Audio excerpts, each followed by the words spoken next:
नमस्कार, मैं कमलेश कबीर आपका एक बार फिर स्वागत करता हूँ इस नए एपिसोड में। आज के इस एपिसोड में हम बात करने वाले हैं हरियाणा की। हरियाणा में विधानसभा चुनाव। जैसे कि आप सभी को पता होगा, इलेक्शन कमीशन ने पहले 1 अक्टूबर की तारीख फाइनल की थी, लेकिन अब उसमें कुछ बदलाव किया गया है और चुनाव जो है वो 5 अक्टूबर को होने वाले हैं। नतीजा मतगणना 8 अक्टूबर को होगी, तो अब बहुत ज़्यादा समय जो है वो बचा नहीं है। 90 विधानसभा की जो सीटें हैं उस पे चुनाव होना है और स्थिति ये बनी हुई है कि कांग्रेस पार्टी और भारतीय जनता पार्टी, क्योंकि भारतीय जनता पार्टी पिछले 2 बार के विधानसभा चुनावों के बाद में सत्ता में है, लेकिन इस बार हो सकता है कि हरियाणा में जो है वो बदलाव देखने को मिले। ऐसी संभावनाएं हम लगा सकते हैं। अभी कैंडिडेट के नाम जो है वो डिक्लेयर नहीं हुए किसी भी पार्टी के, क्योंकि कुछ नामों की जो है वो घोषणाएं की जा चुकी है, कुछ जो है वो तैयारी चल रही है और कुछ पे सोच विचार चल रहा है। तो ऐसी स्थिति में पूरा आकलन जो है वो एक बार उम्मीदवारों की जो लिस्ट की घोषणा हो जाएगी उसके बाद में ही हो पाएगा, क्योंकि उसके बाद में ही अंदाज़ा लगेंगे कि जातिगत समीकरण जो है वो किस तरफ से और किस हिसाब से जो है वो हरियाणा में फिट बैठ रहे हैं। लेकिन किसान आंदोलन का प्रभाव जो है वो भी हरियाणा में देखने को मिलेगा। तो ऐसी स्थिति में कांग्रेस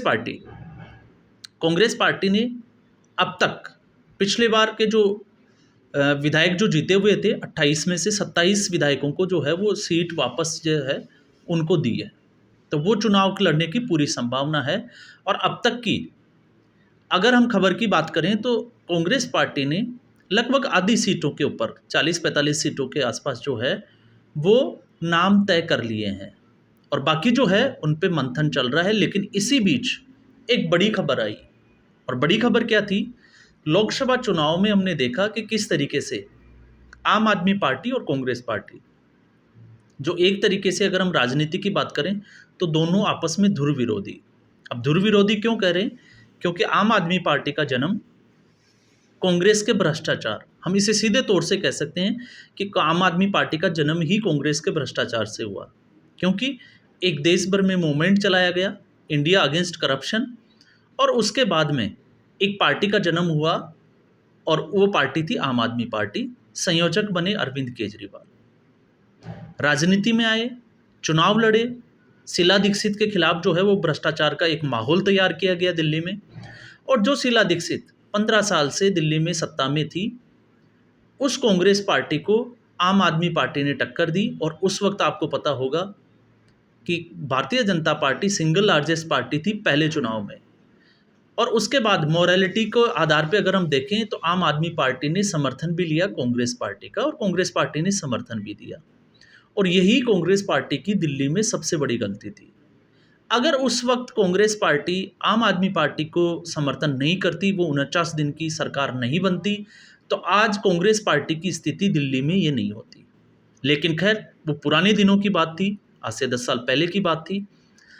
इस लोकसभा चुनाव में जिस तरीके से लड़खड़ाते हुए उठते गिरते एक गठबंधन बना, इंडी गठबंधन ब्लॉक बना, और उसमें आम आदमी पार्टी और कांग्रेस पार्टी दोनों गठबंधन में आ गई।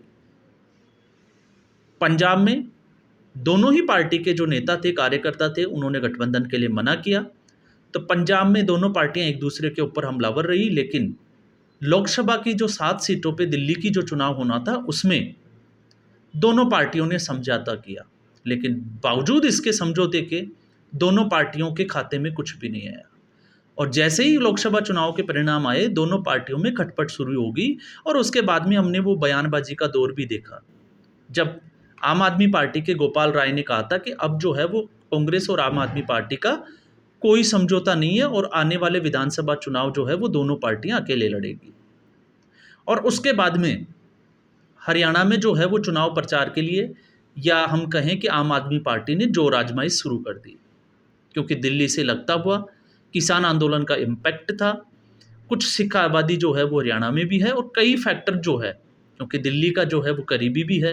तो ऐसी स्थिति में आम आदमी पार्टी को लगा कि अब अगर किसी स्टेट को कैप्चर किया जा सकता है, कुछ गेन किया जा सकता है, तो वो है हरियाणा। लेकिन जब अब तक दोनों पार्टियां जो है वो अलग अलग राजनीतिक जो तैयारियां जोरों पे थी, राहुल गांधी ने एक बड़ा संकेत दिया, और राहुल गांधी के हिसाब से जो है वो आम आदमी पार्टी और समाजवादी पार्टी, इन दोनों पार्टियों के साथ, क्योंकि हरियाणा उत्तर प्रदेश से लगता हुआ राज्य भी है, तो दोनों ही पार्टियों से जो है वो एक संकेत दिया, एक इशारा दिया कि वो गठबंधन के लिए तैयार है। लेकिन गठबंधन की शर्तें भी बता दी। और शर्तें क्यों बता दी? क्योंकि इन्हीं पार्टियों के बूते लोकसभा चुनाव में कांग्रेस पार्टी ने 99 सीटें जीती और कांग्रेस पार्टी एक बड़ी पार्टी बनकर जो है वो वापस बाहर निकली, एक राष्ट्रीय पार्टी के तौर पे। और अब कांग्रेस पार्टी जो है वो ये दिखाना चाहती है कि वो बड़ी पार्टी है और उसके बिना राजनीतिक जो रीजनल पार्टियां हैं उनका कोई अस्तित्व नहीं है, जबकि हुआ इसका उलट है। क्योंकि रीजनल पार्टियों की वजह से ही कांग्रेस पार्टी ने जो अपनी ज़मीन खो दी थी उसको हासिल करने की तैयारी शुरू की।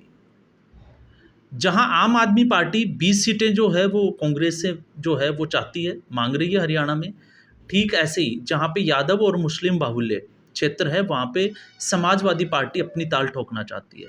लेकिन कांग्रेस पार्टी जो है वो सिर्फ 5 से 7 सीट आम आदमी पार्टी को देने के लिए तैयार है।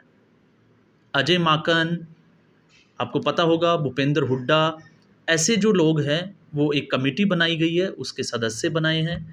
राहुल गांधी खुद जो है वो अमेरिका निकल चुके हैं, वो जब तक आएंगे, और उम्मीद ये लगाई जा रही है, जो खबरें आ रही है कि अगर ऐसी कोई स्थिति बनती है, राहुल गांधी की ज़रूरत पड़ी, तो वो वीडियो कॉन्फ्रेंसिंग के जरिए जो है वो जुड़ जाएंगे। लेकिन अब सवाल पैदा होता है, क्या आम आदमी पार्टी 5 से 7 सीटों पे समझौता करेगी? तो ऐसा होता हुआ जो है वो अभी मुमकिन नज़र नहीं आ रहा है। और अगर ऐसा नहीं होता है तो फिर इन पार्टियों को ये भी डर है कि भारतीय जनता पार्टी कहीं तीसरी बार सत्ता में वापस जो है वो हरियाणा में नहीं आ जाए। और ये भारतीय जनता पार्टी को रोकने के लिए एक पूरी रणनीति है, जिसमें सभी पार्टियां जिस तरीके से लोकसभा चुनाव में उन्होंने भारतीय जनता पार्टी को टक्कर दी, उसी हिसाब से वो विधानसभा चुनाव में हरियाणा में भी भारतीय जनता पार्टी को टक्कर दे सकें। इसलिए ये एक जो है वो पूरी प्लानिंग की गई है कि वोट जो है वो एक दूसरी पार्टियों में जो है वो बटे नहीं, एक जगह इकट्ठा हो और उसका फ़ायदा जो है वो विपक्ष की ही किसी पार्टी को हो। लेकिन कांग्रेस पार्टी जो है वो इस बार ज़्यादा सीटों पे लड़ना चाह रही है, तो इससे एक चीज़ साफ तौर से ये दिखाई दे रहा है कि कांग्रेस पार्टी अब जो है वो विपक्षी गठबंधन में दबाव की राजनीति कर रही है और एक बड़ी पार्टी होने के नाते ये भी दिखाने की कोशिश कर रही है कि वो छोटी जो पार्टियां हैं, रीजनल पार्टियां हैं, उनको साथ लेकर चलने के लिए, या हम कहें कि इंडिया ब्लॉक को बचाने के लिए इस तरह की जो है वो राजनीति कर रही है, जिसमें सभी पार्टियां जो है वो एक मंच पे जुड़ी हुई हैं। तो दोनों चीज़ें इसमें नज़र आती है, एक अपने ब्लॉक को बचाने की, एक गठबंधन को बचाने की, और दूसरी जो है वो है दबाव की राजनीति, कि दबाव की राजनीति के बाद में उसका फ़ायदा जो है वो कांग्रेस पार्टी को पहुँचे। तो आज के एपिसोड में बस इतना ही। उम्मीद करूँगा ये एपिसोड वीडियो आपको पसंद आया होगा। वीडियो को लाइक करें, शेयर करें और चैनल ज़रूर सब्सक्राइब करें। धन्यवाद।